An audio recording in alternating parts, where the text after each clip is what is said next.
Cheers, Rockets fans. Welcome to The Locker Line, an exclusive podcast from the home of the Rockets. Whoa! Sports Talk 790. Rockets! The Locker Line is proudly served to you by Carbox Clutch City Lager. It is good! Oh, yeah? Red Nation, get ready. Get ready. The Locker Line starts now. Welcome aboard.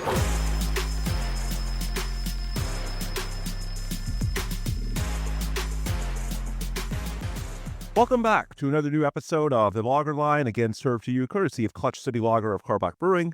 I'm Ben DuBose, your host, editor of USA Today's Rockets Wire, and contributor to Sports Talk 790, official flagship radio station of your Houston Rockets. As always, I'm joined by Paulo Alves, our co-host and producer out of Portugal. You can follow him on Twitter/X at Paulo Alves NBA, and me on there at Ben DuBose. So since we last recorded earlier this week, the matchup is now set.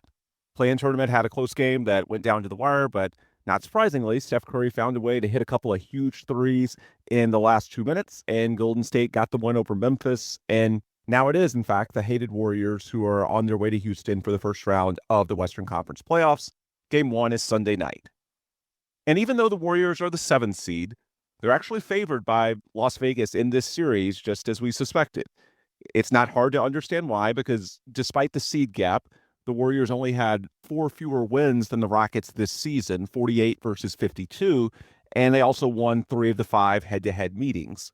And then as far as not having home court advantage, a team that's as experienced and top-heavy as the Warriors, that's got big names like Steph Curry, Jimmy Butler, Draymond Green, coached by Steve Kerr, the perception among the casual national observers is going to be that they'll find a way to win a tough Game 5 or a Game 7, even on the road, against a Houston team that's pretty young and unproven.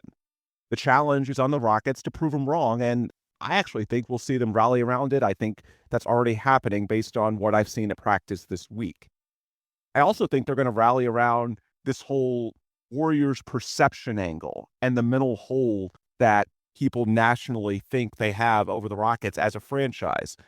Because while everybody knows what Steph Curry has done to the Rockets over the years, this will be the 5th playoff series between these teams in a span of less than 10 years. The first was in May 2015. Obviously, the Warriors won all of those others, and that's why we hate him so much. But this Rockets team, this Rockets coaching staff, was not around for any of that. At Wednesday's practice, I absolutely loved the line that Fred VanVleet, clearly the veteran leader of this team, had when somebody asked about all the fan trauma, the baggage, as far as facing the Warriors and whether he understood it. His response was very matter of fact. Nope, this ain't that team, and that ain't that team, referring to both the Rockets and the Warriors. This is not 2015, it's not 2016, it's not 2018, it's not 2019. This is a new era of the Rockets, and Paulo, as you talked about in our pod earlier this week, talking about general thoughts going into the playoffs, and of course we had some Warriors discussion because it was 50-50, Warriors and Grizzlies as far as who you would play. How symbolic, how fitting would it be to start off this new era in their first playoff appearance if they can do what the old era Rockets couldn't and finally get past Steph Curry and the Warriors. There's some baggage, but there's also one hell of an opportunity here. And so while I think nationally, I understand why the Rockets are underdogs. I understand why most people aren't going to pick them. I saw 6 of the 8 ESPN writers picking Golden State. But I think the Rockets are going to rally around this, and I think they can use this in their favor to some degree. I think they already are with the intensity of the practices this week. Anyway, as far as today's show, we'll try and be a bit more concise because we already had one episode earlier this week that went on for almost an hour and a half with general thoughts going into the playoffs as far as the potential matchup, keys to the playoff run for the Rockets, what we saw from the close to the regular season, and so on and so forth. Today, we'll try and be a bit more concise, and we'll start with some initial thoughts about the matchup. We'll move into one area of encouragement and one area of concern, and then we'll finish out with both of us making our predictions going into the series. As far as initial thoughts, for me, I think this is a fascinating series because there's actually not much to talk about going in. As I see it, it's more about execution. These teams know each other so well that they've already thrown the kitchen sink against one another. At least it feels that way. You go back to April of 24. These teams have met 6 times, and many of these were high pressure games. I mean, there's always an extra edge because clearly these teams don't like one another. We know the history between Steph Curry, Draymond Green in this franchise. We know Tari Eason with the Warriors come out and play. I think the players here, even if they weren't around for that Golden State dominance earlier in, well, not this decade, but last decade, they certainly feel it around town, around this fan community, around this organization. And so it's led to the Rockets taking the Warriors very seriously. Also, I think the Warriors with Steph are sort of the gold standard until he retires. They will be. So from a Rockets perspective, they've always looked at these matchups as something of a measuring stick. And last year, we know that was the closest team to the Rockets in the play-in race. And so in early April a year ago, the Rockets built up that game against Golden State as a de facto playoff game because they basically had to win it to stay in contention for a play-in spot. Obviously, it didn't go well, but that's part of the learning process as a young team tries to get better and takes its lumps and learns what it feels like to be in a high-pressure situation. And then this year, they met 5 times, the 4 scheduled meetings, and the 5th added on as an elimination game in the NBA Cup quarterfinal. We heard Draymond Green after that loss calling it the most painful one since Game 7 of the 2016 NBA Finals. Think about that statement. We saw Steve Kerr having an all-out tirade on Bill Kennedy with the controversial call, although the correct call, sending Jalen Green to the line for the 2 winning free throws in that one. So the Rockets don't like the Warriors, and they take those games seriously. But the Warriors also don't like the Rockets, and they clearly took the NBA Cup loss seriously. Look at how Draymond and Steve Kerr, their veteran leaders, were reacting in the aftermath. So it's not just that these teams have played. They have played in high-pressure situations. They don't like one another. There is always an edge, a chippiness to these games. We saw what happened with Draymond Green and Alperen Sengun right before halftime in the meeting earlier this month from San Francisco. These teams have already thrown the kitchen sink against one another in these meetings. And so that makes this series in some ways less interesting to talk about because I don't think there's some silver bullet or some magic lever that either Steve Kerr or Ime Udoka is going to be able to pull.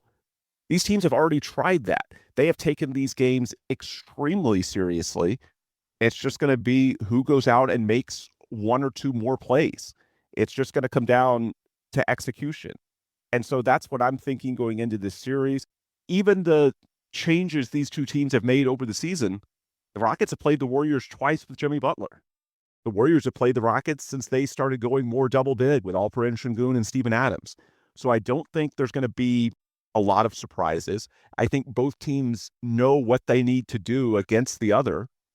It's just about going out there and doing it.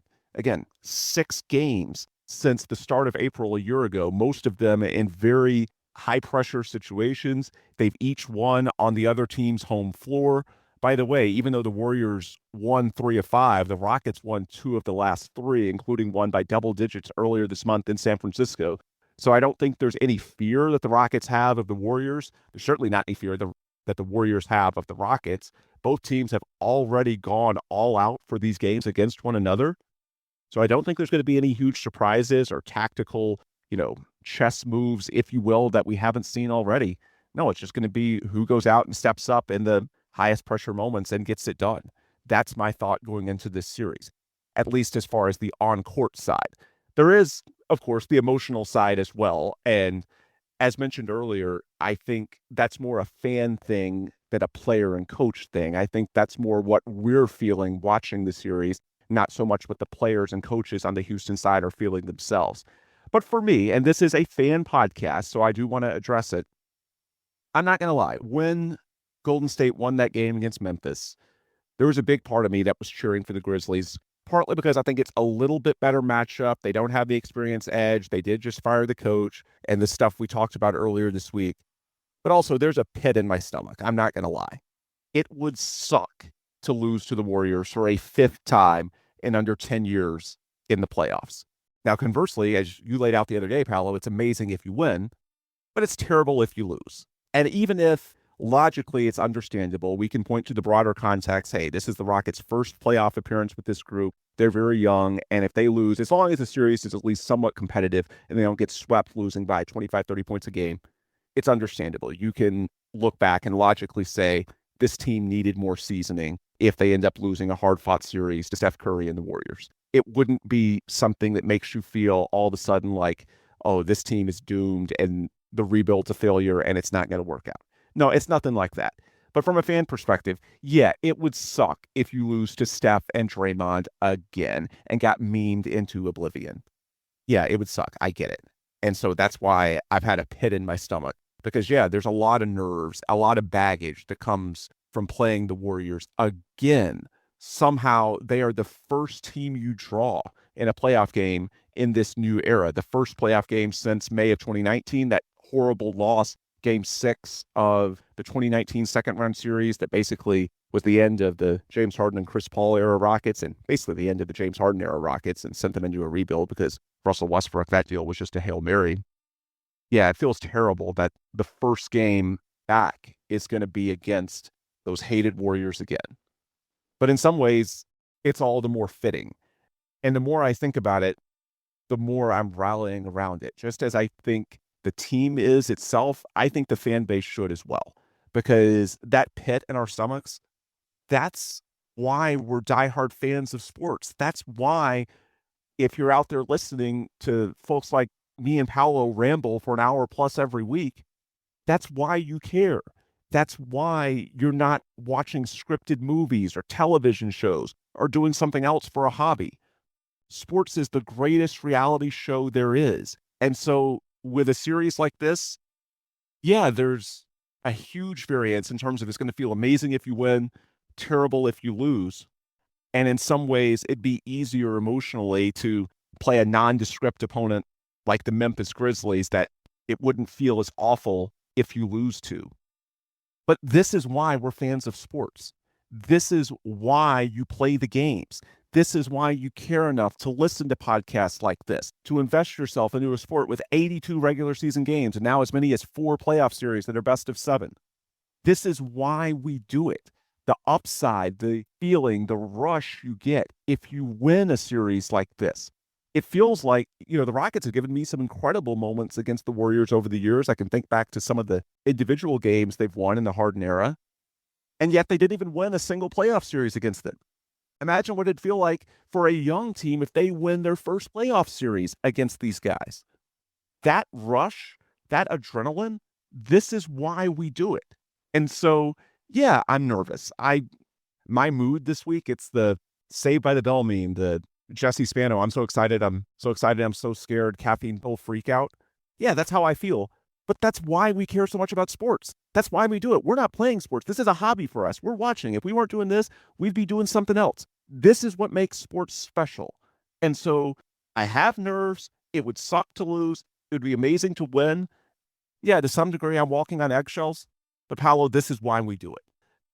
The more I think about it, yeah, I'm still nervous. There's the irrational side of me that thinks #Houston Sports, this isn't going to go well.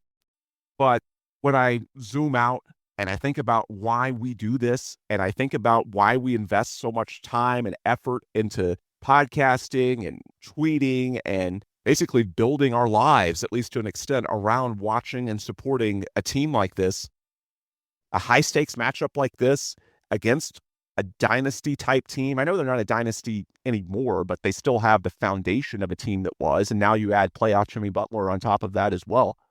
Paulo, this is why we do it. I'm nervous. Jesse Spano meme, that's me right now, and it probably will be for the next 2 weeks. But the more I think about it, the more I'm rallying around it and saying, hey, let's embrace this. Let's see how it goes and hope for the best. That's my 30,000-foot view going into the series. Paulo, how have you felt the last 2 days since the Warriors got that win over the Grizzlies in the play-in tournament? Yeah, as you guys know, if you listen to the last podcast, I actually picked the Rockets to pick the Warriors as my favorite matchup for the first round because, and I'm not going to get into the same stuff that I said before, but because I think the current Warriors want to make this a slugfest, right?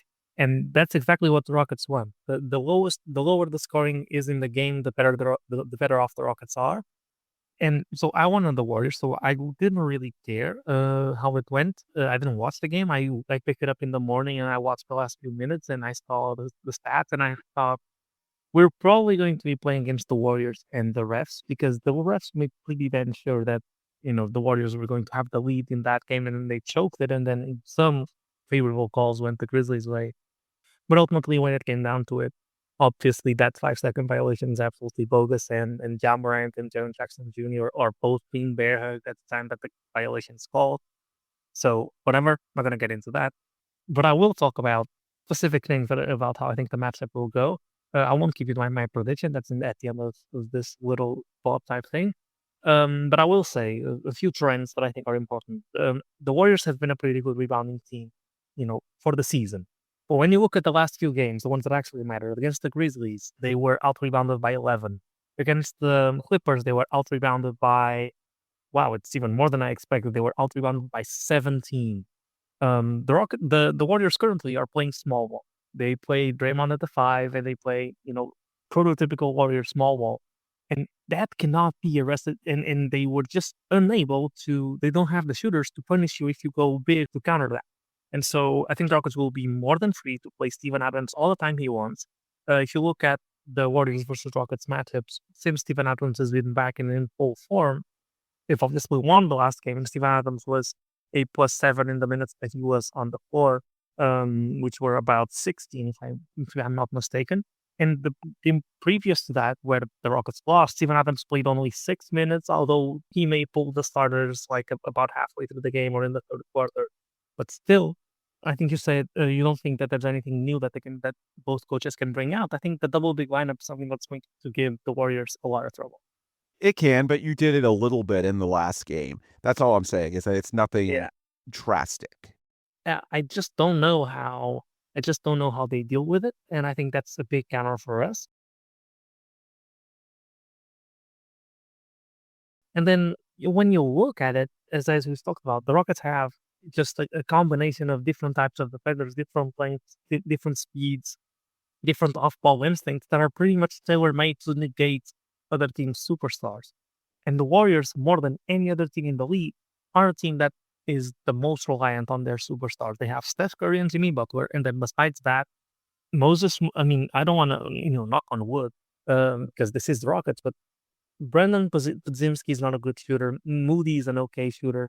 Looney, no. Quinlan Post, he's a big man shooter, but he's a rookie. Are you really going to trust him in the playoffs? Kuminga has not played the last few games. Who knows what his relationship is with Steve Kerr, for example. This is a tailor-made series for the way the Rockets play. It's not a high-scoring team. It's a team that has 2 stars, that has no other shot creators, that actually can just use a combination of Amen Thompson, Tari Eason, Jabari Smith, Dylan Brooks, put on them, and even Jalen Green did a pretty good job on Steph Curry when in times that he was matched up with him because, Steph's not going to bully Jalen with his physicality, and Jalen's quick enough to keep up with him. And this to say that I am, I'm not going to make my prediction yet, but I think this is a pretty good matchup for us. But I do think that there's a couple of things that work against us. First of all, the refs are obviously going to be against us. And then after that, there's something unique to the combination between Jimmy Butler and Steph Curry. And the fact is, just a big red flag, something that Jimmy Butler has to be drilling into these players' minds is that you play tough, you play rough, you play physical in the beginning. If the refs are calling fouls, you gotta stop. And then you hate to let the officiating define how you play.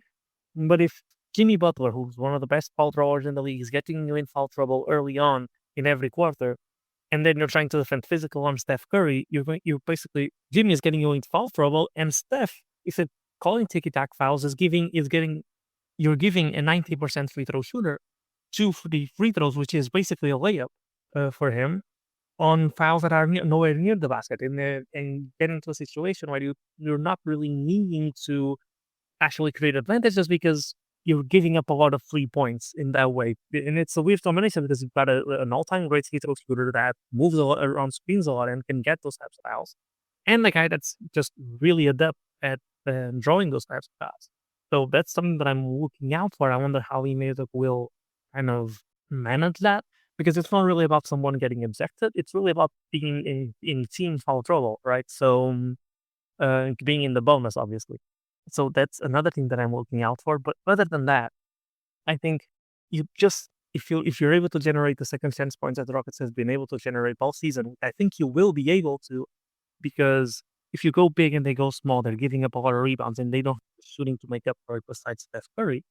And then besides that, oh, and they don't have the shooting. I forgot to mention they have Buddy Hield, but Buddy Hield's someone that just last year was unplayable in the playoffs in the Sixers rotation. So if he's on the court, you have to be able to exploit the fact that he's on the court.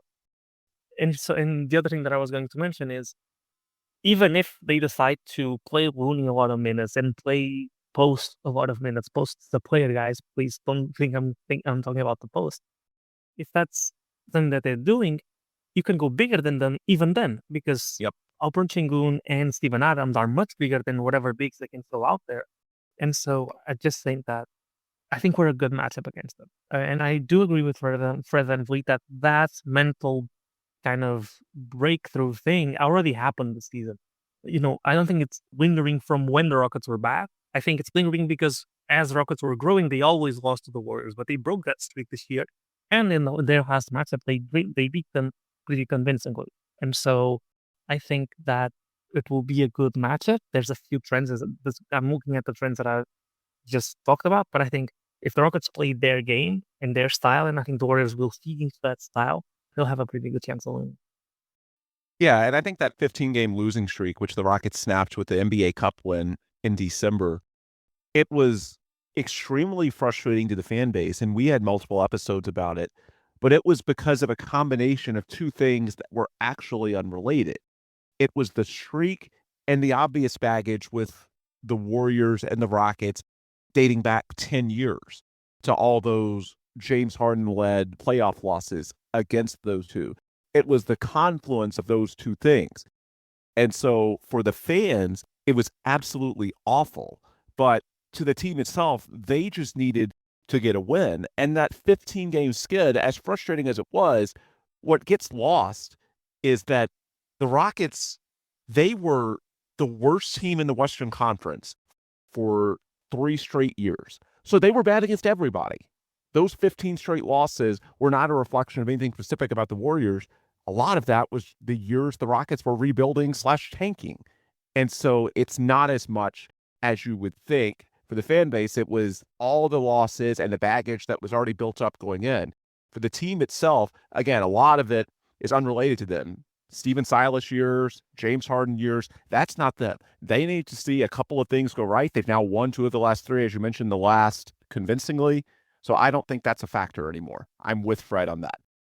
As far as my areas of encouragement and concern, the more I look at it, I don't know if it's a great matchup for Alperen Sengun, but it's a good one. And when you think about what the Rockets need to win this series, I think as long as Sengun can stay on the floor and provide value as a hub, because as you mentioned, Paulo, these are games that are going to be played in the mud. The offensive ratings, each team against the other, would be dead last in the NBA. They barely average more than 100 points a game against one another this season. So the Rockets need their all-star, their top facilitator, their top gravity guy, maybe their top playmaker. And so you look at Sengun's line against the Warriors this year, played all 5 games, averaged 17 points, 11 boards, 4.5 assists in 28 minutes, shot 47% from the field, which feels a little underwhelming, but it was a bad year for Sengun in terms of finishing overall. He was at 49% for the season. There were a couple of games that the Rockets fell behind, and so most of the starters, Ben Thompson excluded, didn't finish the game or were benched for extended stretches in the second half. So that's when the minutes are a little low. He averaged 31-32 for the season as a whole, 28 against the Warriors, but 17, 11, and 4.5 assists in those 28 minutes is pretty solid. And I think Sengun is a guy who especially is going to benefit from the Rockets going into this series knowing how the Warriors will attack and defend him. I think a lot of what happens to Sengun and traditional big men like him in the playoffs, when, as we talked about the last pod, that's always the challenge. How are they going to hold up in the playoffs when there are more team-specific game plans that are drawn up in terms of trying to attack these guys defensively with athleticism, spacing the floor, those types of things? I think where it gets problematic from Sengun he's not a soft player. There's that stereotype at times with European big men. I don't think that's the case. Just ask Draymond. We saw how Alp responded physically after that sequence in the last game. It's more that he can get a little bit indecisive when he doesn't know the way he's being covered. He's not quite sure how he wants to attack. He's unselfish. He wants his teammates to get involved. And if he doesn't fully trust what he's seeing or what's going to come at him from the defense, he'll be deferential to guys like Jalen Green, Fred VanVleet, Amen Thompson, and let them get creation reps. And then if Sengun is not scoring enough or playmaking enough offensively, combine that with his archetype having certain limitations defensively, at some point the net of what he gives up isn't enough. Well, he's not giving you enough offensively to offset what he's giving up on the other end. So he needs to score, he needs to rebound, he needs to play make at a high level. And I think when he doesn't do that, it's because he's indecisive. I don't think he'll be indecisive in this series. The Warriors will try and space him. They'll try and play Draymond at the 5, but he's used to the way Draymond Green and Steve Kerr try to do it. There won't be any confusion. He knows going in from those previous 6 matchups exactly what the Warriors are going to try to do. He just needs to go out and win his matchup. He knows what's coming. And so because of that, I don't know if it's going to be a great matchup for Sengun. I'm not saying he's going to go out there and average like 30 and 15, but I think he'll be good.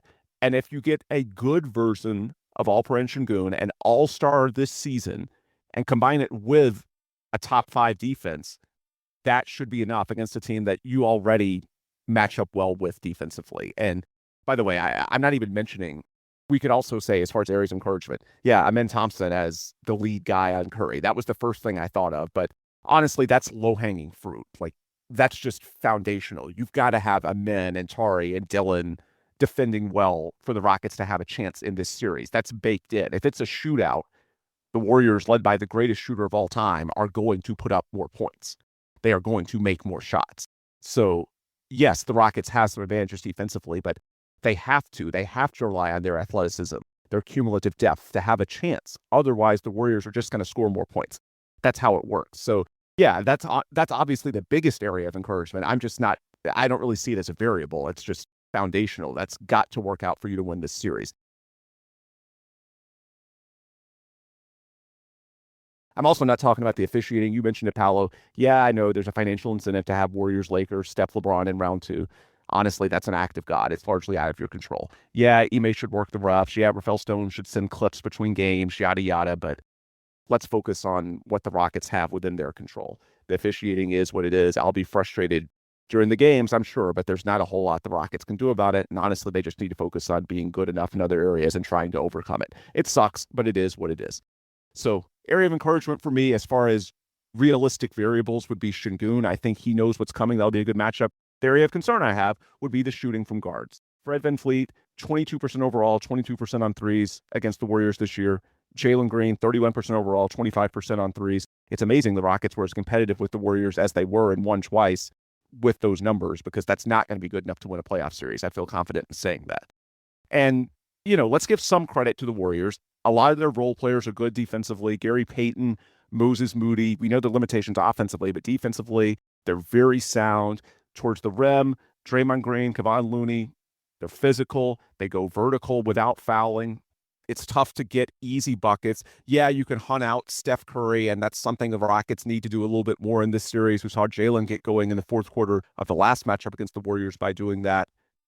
But overall, it's a good defensive team for Golden State. They're well coached, they're disciplined, and I think that's reflected in the shooting percentages.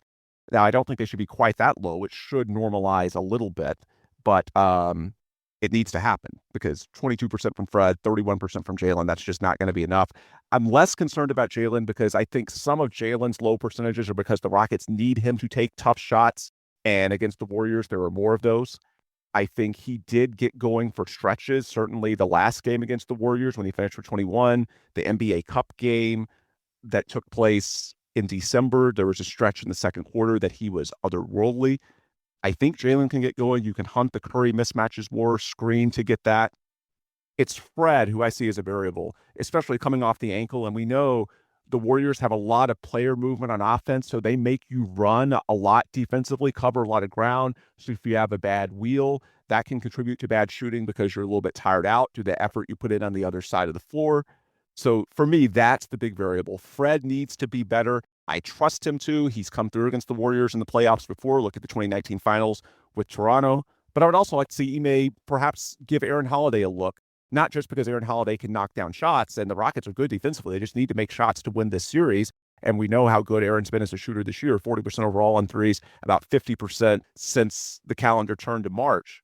But also to keep Fred fresh so that the legs for guys like, most notably Fred VanVleet because of the bad ankle, but also to an extent Jalen Green as well, aren't getting worn down. Because ultimately, it's going to come down to, can the Rockets make enough shots? Not only does Aaron Holiday potentially provide you another shooter, he's also quick laterally, so he can help you with defense on Steph if you need it, but can also keep your starting guards more fresh. So that's the concern for me when I look at the data.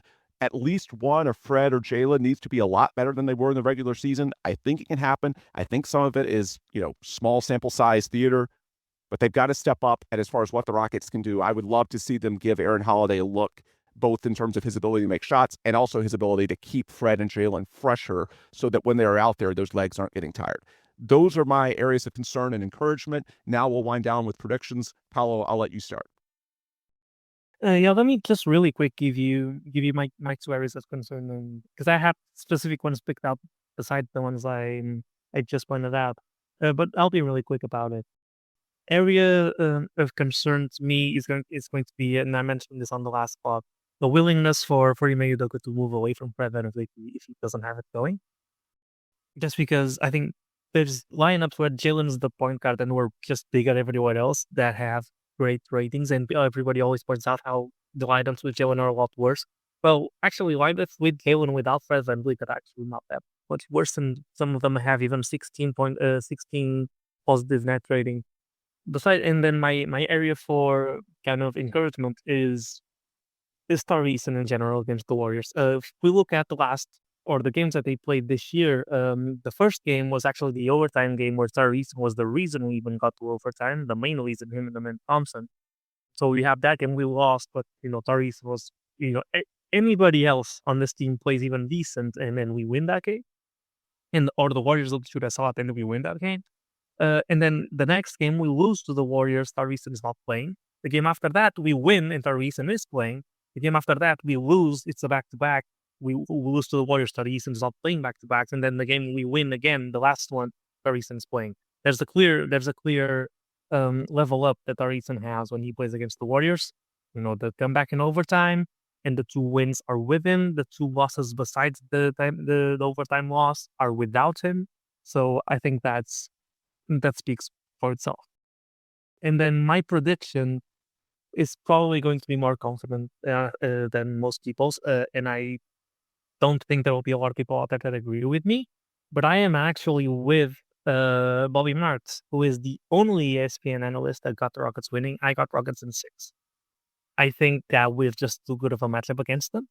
I think that mental side of things is not going to play out too much, and I think they are an old team that's been playing for their lives for the last 20 games since the Jimmy Butler trade. They've had high intensity game after high intensity game, and it feels like they're wearing out. They also have an extra game played in the play-in. They'll only have 4 days of rest compared to the Rockets a week, which is basically 2 weeks because we only played 1 game in the last 2 weeks. And so I think that it won't be as close as people expected. I don't think it will be a 7-game series. I don't think it will be an easy 4 or 5-game series win, but I do think that in 6 games, Rockets will win. And then besides that, I just want to touch on how ironic and how poetic it is that our first playoff series back is against the Warriors. A lot of people are saying this, like the Warriors took us out, and if we want to get back into contention, the Warriors are the first team we have to beat on this journey. And I do think we will beat them. But I think there's another angle that people aren't really considering. The first time we lost to the Warriors back in 2015, it was the famous Harden-Kardashian year where Kevin Durant was about to hit free agency. There were signs that he might have wanted to come to Houston. Harden has a terrible season. The Rockets go basically play 500 ball, if I'm not mistaken, I think 41-41. And lost to the Warriors again in 2016, like 2 months before KD's free agency. Yeah. Yeah. And these are, obviously they kind of took away KD from us, and KD went to the Warriors instead. And now we might be coming back. And in the same offseason, after we potentially beat the Warriors, which I think we will do, there's a lot of talk about about KD wanting to come to the Rockets and Rockets having mutual interest with KD. I'm not going to get into all of those arguments, but I do think it's poetic, and I do think that that's what will happen. And I think it won't even 7 games will not be necessary. I think we'll get it done in 6. And even if we can't, even if we go to a 7-game series, the longer the series is, the more it benefits the younger team, especially considering how high intensity the Warriors have had to play with a rather aged out roster over the last couple of months. So yeah, those are my predictions. Good stuff. Yeah, it should also be noted that the schedule itself could lend itself to that dynamic in that the first 3 games have 2 days off between them, Sunday, Wednesday, and Saturday of next week. And then from game 4 onward, there's only 1 day off between games. So the longer the series goes, the more the Warriors' mileage and their age could be a factor, because the first week, the first 3 games, there's going to be a little bit more rest going in. There is travel between game 2 and game 3. Once you get to game 4, and the Warriors are going to be having to deal with not only their own age, but the cumulative toll that comes from playing top shelf defenders like Amin Thompson, Dylan Brooks, Tari Eason every single game for 48 plus minutes. Yeah, I could see as the series goes along, the cumulative depth and youth advantage from the Rockets having a greater significance and becoming a bigger part of the storyline, especially because we've already seen it. We can look at, just Tuesday's play-in game. The Warriors got out to a 20-point lead by the middle point of second quarter, and they had to hold on for dear life at home against a Grizzlies team that was playing shorthanded and one that just fired their coach a couple of weeks ago. It felt like the Warriors tried to hit them with a haymaker early in that game, perhaps knowing that they didn't have a ton in the tank. And to their credit, that lead was enough that it held up barely. But I do think this is a team, and the issues with, Jimmy having the bruised quad and Steph with the thumb, that's been an ongoing issue for weeks, if not months. Those are things that, especially as the series gets into an every other day format, the way we'll see next week, starting with game 4, well, I guess the week after next, that's where the Rockets could really have an edge.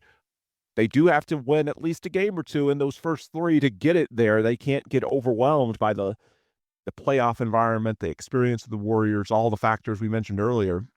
They've got to come out of the gate strong, but assuming they do that, assuming they are competitive, then yeah, the deeper the series goes, the more it should lean Houston.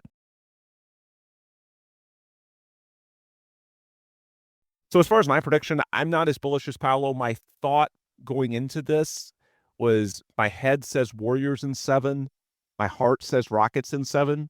The reason my head says Warriors in 7 is pretty much what we saw in the play-in game against Memphis.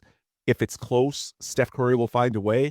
Quite frankly, he almost did in that regular season finale against the Clippers, who were phenomenal in that game with both James Harden and Kawhi Leonard, 2 future Hall of Famers playing at basically the peak of their powers.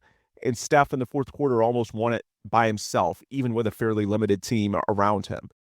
So my inclination, looking at the Rockets' inexperience and perhaps trying to brace myself for a bad outcome, was to say that Steph will figure out a way in Houston, where he's had so much success over the years, to win a pivotal game 5 or a game 7 in much the same way that he did in Sacramento. There's a Warriors-Kings rivalry. That series, even with the Warriors as the lower seed, the 6 against the Kings, who had home court advantage as the 3, that's been thrown out as a parallel from 2 years ago. And Steph dropped 50 in game 7 and basically willed the Warriors to the win.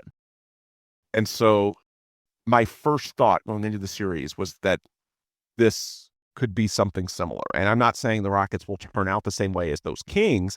I think there's a lot more to this team's foundation than what those Kings had. But in terms of this particular matchup, that's my concern. However, my heart tells me Rockets in 7 because obviously I'm a fan. I want this team to win. But then the more I think about it, and the reason I'm going to embrace it, game 7s are often about heart. And the difference between these Rockets and those Kings, that was a very limited Sacramento team defensively. And so it wasn't a shock to see Steph Curry be able to find the best version of himself in game 7 and go out and drop 50. It's not going to be as easy against a top 5 defense led by Ime Udoka with waves of defenders. Amin, Dylan, Tari, Jabari. Even switches are not guaranteed to give you a favorable matchup. You look at what happened in San Francisco. I thought Jalen Green played pretty good defense against Steph Curry as well. Game 7s are often low scoring. Well, any game between the Rockets and Warriors this season has been low scoring. But Game 7s, because of the intensity, because of the nerves, are often played in the mud. They're often 80 to 78 type games. I think back to that series in the NBA bubble where Donovan Mitchell and Jamal Murray were throwing haymakers at each other the whole series, the Jazz and the Nuggets. And the Game 7, it felt like neither team could get going at all because the defense was so locked in. There were so many nerves. I think that's the way a pivotal Game 7, maybe even a Game 5 between these two teams that know each other so well, that hate each other so much, would be likely to play and are good defensively to start with. They have a lot of pieces. And that's where this Rockets team is so different than those Kings from 2 years ago. They are comfortable playing in the mud. That is the identity of this team. That's what Ime Udoka said at Wednesday's practice when they first started getting ready for the Warriors. The quote, I'm pulling it up right now on Rockets Wire. This really resonated with me. I think what we do well favors us in the playoffs. Being physical, being aggressive. We don't have to flip a switch and become who we haven't been all year. That's what we've done. And to be clear, Ime's not saying that the Warriors need to flip a switch, but I think the big question with a young team going into the playoffs and why a lot of young teams fail, at least in their first go, young teams, especially if they're playing an experienced team that's been there, done that, knows what's going to be coming and what is needed to succeed in the playoffs. Young teams with young players that typically don't defend all that well, there can be a little bit of stage fright. To use the Jared Allen meme, the lights can be too bright. That's not going to happen to these Rockets. They want the challenge. They are about the fight and going right at the Warriors. They embrace this stuff. And so if it gets to a Game 7 where offense is at a premium and it just comes down to will, which is the way most Game 7s go, it didn't with, well, I guess in a way it did with Warriors Kings, but something of an outlier because the Kings just were not set up to defend at nearly that level 2 years ago. If it's more of a typical Game 7 that's played in the mud, I like the Rockets' chances, especially at home where they've been so good this year.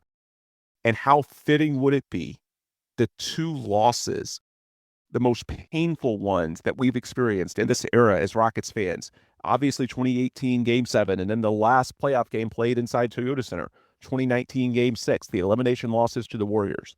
Both of those were in Houston. How fitting would it be not only for this new era version of the Rockets to get a series win against the Warriors and move on, perhaps put the Steph Curry generation out to pasture, but for the Rockets to also do all that with the clinching game in Houston, not just for the fans to celebrate, obviously that's part of it, but just the symbolic nature of succeeding on the same court in the same building against a similar Warriors team in a way that their predecessors, the James Harden generation, couldn't. It would only be fitting if the Rockets are able to win this series at home. I think the Rockets get it done. It'll be close. Won't shock me if the Warriors win, and you shouldn't feel terrible if they do. But I think the Rockets pull this out in 7. I think they have just enough defensively, and I like their character. I like their fight, and I think they ultimately find a way to get this done. And my suspicion, I mentioned my area of concern being the shooting from Houston's guards. I think there's at least one coin flip game in this series, and maybe it's Game 7, maybe it's earlier, but I think there's at least one coin flip game this series that Fred VanVleet wins. I think the 22% against the Warriors, I know it's been a down year for Fred, but that's unsustainably poor. He should be due for some good shooting against this team. We know he gets it done in the clutch. He's done it at times this season in some of Houston's biggest wins, actually. He's done it against the Warriors specifically in the past. Just look at 2019 Game 6, the clinching game of the NBA Finals for the Raptors. He's succeeded against the Warriors, even on the road. He's been there, done that. He wants the moment. I did think after he rested some down the stretch of the regular season, he looked better. He had a couple of games, certainly the one against the Thunder earlier this month, but also the finale against the Nuggets where he hit some threes, seemed to be moving better. And now you have more than a week off between the regular season finale and when the playoffs start on Sunday. I think Fred's going to be better. I think he's due. I like his mental makeup. And I think in a series that's going to be close, he's going to have at least one game where he hits a dagger 3 or maybe even 2 of those in the last 2 or 3 minutes that swings at Houston's way. And for a guy that we've criticized for a lot of this year, he hasn't been as good in year 2 with the Rockets as he was in year 1.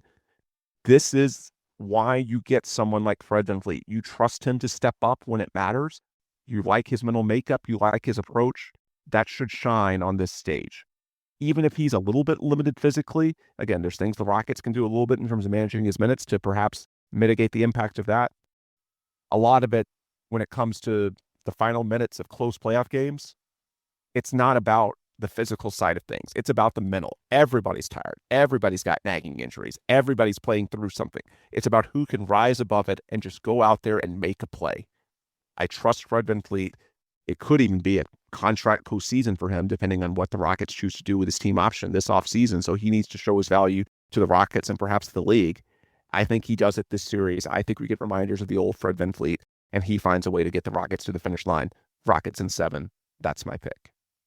Anyway, on that happy note, that's where we'll wrap things for today's episode, and that'll do it for us. As far as pre-series commentary, we'll be back during the series, of course, with updates, talking about how the Rockets play, hopefully reacting to Rockets wins, but time will tell. We'll be back probably between games 1 and game 2, if not, certainly between game 2 and game 3 later in the week. Anyway, if you want more content before our next podcast, the best place to hear from us is online, where you can follow me on Twitter/X at Ben DuBose, Paulo at Paulo Alves NBA, and the show at The Logger Line. If you want to support the show, you can go to the Logger Line's page, hit up our link tree, and that's got links to our distribution partners like Apple, Google, and Spotify. If you'd be kind enough to subscribe, leave a positive review at your location of choice, we greatly appreciate that. Also on the same link tree, there's links to friends, sponsors, partners of the program, USA Today's Rockets Wire, Carbach Brewing, Sports Talk 790. Hit up those links and you can enjoy their content as well. All right, with those points complete, we will adjourn for today. For Paulo, I'm Ben. Thanks as always for listening, and please come back soon for another new episode of The Logger Line. Go Rockets.